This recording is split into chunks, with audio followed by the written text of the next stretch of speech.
Hello, and you're welcome to Global Business Insights, where we present perspectives driven by latest analysis and data as they're released all over the world.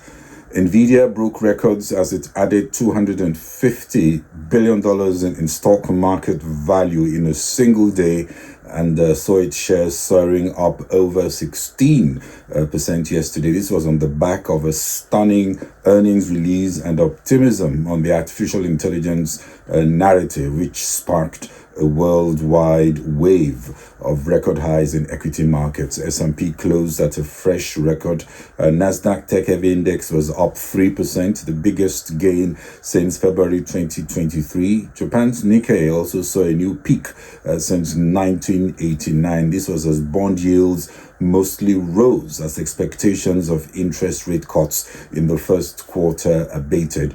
National bourses in Frankfurt and Paris also saw new highs, while Chinese stocks overnight extended their winning streak to 8 straight sessions. And on the artificial intelligence euphoria, Google temporarily pulled off the shelf its latest AI model, Gemini, as a backlash erupted over how it depicted different ethnicities and genders.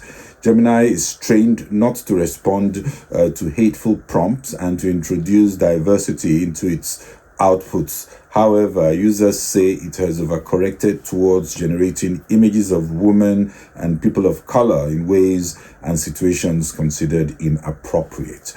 And still on rate cuts in the US, the number of Americans filing new claims for unemployment benefits unexpectedly fell last week, indicative of a solid labor market and reducing urgency for the Federal Reserve to start cutting interest rates. Today, we focus on a slew of macroeconomic data just released. Germany GDP came in this morning, confirming what we knew, that the year ended in the red in Europe's largest economy. We also discuss other purchasing managers index data that came out yesterday, showing it's a slow process of recovery for Europe's largest economy.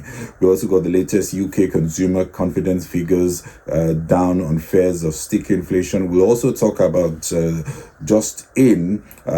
price caps for energy prices, which is going to bring down energy bills for British citizens. And we will discuss Nigeria's GDP data that just came out yesterday, showing acceleration to 3.46% in the fourth quarter of 2023, up from 2.54% in the prior period. Also better than expected. Data just out this morning from Germany confirmed that the economy ended the year in negative territory in Q4.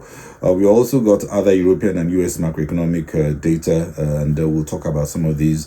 And the GDP, just like I said, fell by 0.3% in the fourth quarter of 2023 compared to the third quarter, confirming results published in the first release that came out 30th January 2024. According to the report, declining investment had a dampening effect on economic activity, while consumption increased slightly. While in the first 3 quarters, GDP largely stagnated amidst a still challenging global economic environment. For the whole year of 2023, the most recent calculations also confirmed the year-on-year decline in economic performance of 0.3%.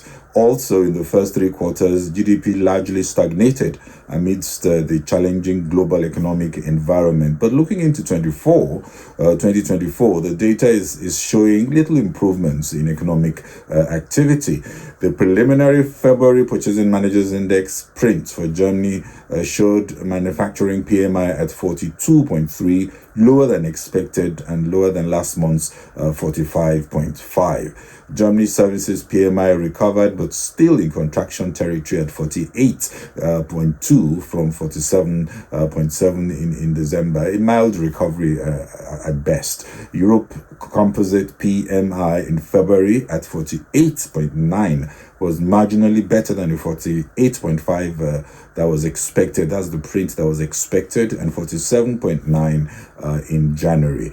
Europe CPI year on year was also confirmed for January yesterday at 3 0.3%. The ECB is under pressure to ease rates to help growth, but remains uncertain on stickiness of inflation. And still on the ECB, the European Central Bank, the Apex Bank reported an annual loss, $1.4 billion for 2023, its first loss since 2004, even as it released $6.0 billion in provisions for financial risks. The Apex Bank also suffered increased interest expenses on key liabilities.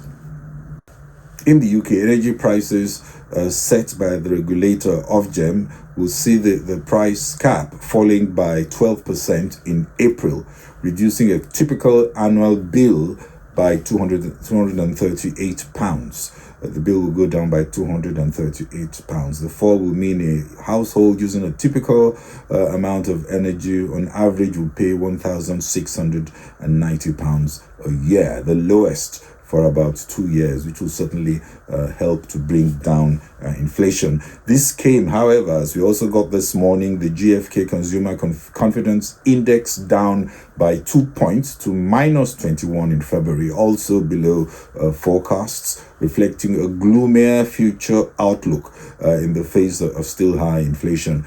Consumers are still wary, despite the retail sales improving in January and UK's business activity suggesting that the economy is emerging from its economic slowdown. In the UK yesterday, the preliminary February composite PMI moved higher into expansion at 53.3, better than last month's 52.1, also suggesting that in Q1 2024, the likelihood is that the UK has come out of the mild recession it saw in the last 2 quarters of 2023. In the UK, the combination of better growth, stronger price pressures could lead a pushback on Bank of England in terms of rate cut expectations, but we'll see how that flies. The GfK confidence data shows consumers are still yet to be convinced that things will be getting better in the near term.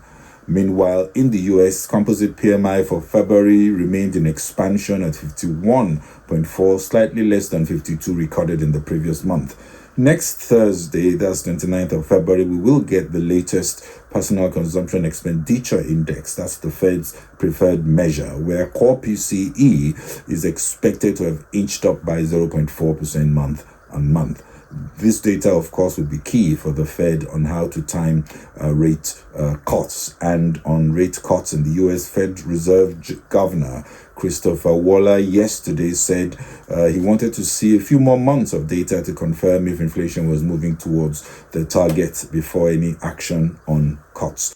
Goldman Sachs, in a note that just came out, said they see these comments as meaning that rate cuts before May are unlikely. And in Standard Chartered Bank, net interest income rose 6% to $2.4 billion for the fourth quarter, in line with forecasts, as the bank benefited from higher interest rates. The bank said it saw net interest income still rising in 2024, also pointing out that Asia will continue to be the main driver of growth, noting that a sluggish housing market in China posed a risk. The bank beats estimates despite a further impairment charge of $153 million it took on the value of its stake in China Bohai Bank, a mainland lender. Standard Chartered also announced the $1 billion share buyback as pre-tax profits for the final 3 months of 2023 reached $1.1 billion, in line with expectations, and for the full year was up 19% to $5.1 billion.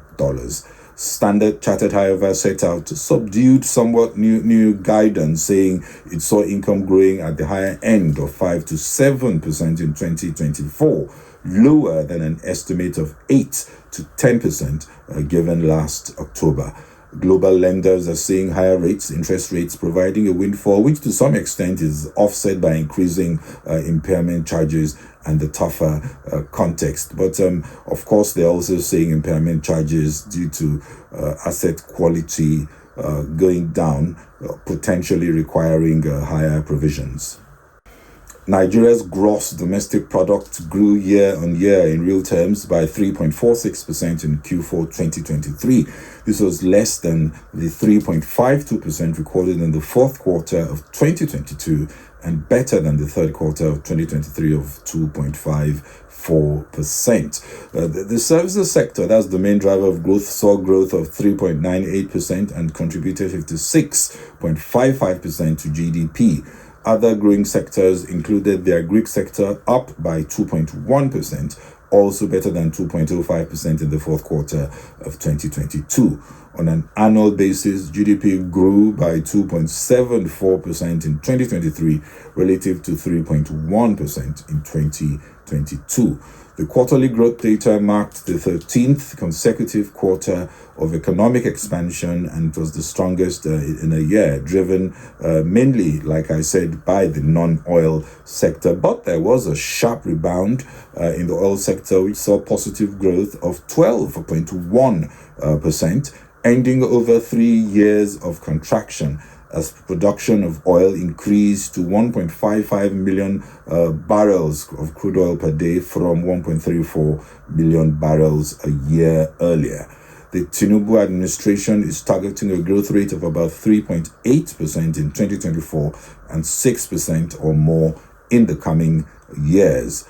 Looking forward, the Stanbic IBTC Bank Nigeria S&P PMI went up to 54.5 in January 2024, firmer in extension territory from 52.7 in December. There was a striking improvement in private sector performance, also marking the highest read since December 2022, as we saw sharp growth in output and new orders and signs of extended strong demand, with business activity up for a second month in a row. Businesses can sense that the environment in Nigeria will be easier in 2024, as many quick wins to improve the ease of doing business landscape is likely to be put in place, and that should yield fruit. So we see more likely between 3.2 and 3.7 GDP growth in 2024, while growth in 2025 will be on a much better foundation as inflation further eases. Inflation in 2024 is unlikely to be as low as 21.4 as the CBN is targeting. Perhaps a drop to 23%. Inflation is more likely, helped by fiscal discipline and stabilization of the currency as capital inflows improve on the back of greater confidence in the ongoing reform, which will pick up and broaden to other sectors. On Friday, March 1, we will get the February Nigeria S&P PMI print, which comes days after the first monetary policy meeting of the central bank in over 6 months, where interest rates are expected to be further tightened to rein in elevated inflation. And in closing, we look at Asian markets, which were mixed most of the day, but still closing, at least for China, most of the Chinese indices in the green, as investors digested the latest China property price data. As we speak, we can see that China Shanghai Composite closed up 0.55%. The Shenzhen Composite closed 0.28%. South Korea Kospi also closed up 0.13%, while the Hong Kong Hang Seng down 0.04%. Today's Japan's market, like I said, are closed for the Emperor's birthday holiday. But yesterday, Nikkei 225 led gains, closing at a new all-time high of 39,098.68, surpassing the previous record of 38,915 that was set in 1989, helped, of course, by the weak yen. Well, that's it from me on Global Business Insight. If you enjoyed the program, please share and kindly follow on Facebook, LinkedIn, subscribe on YouTube and X. Thank you very much for watching. This is Bode Oshosami. Bye-bye.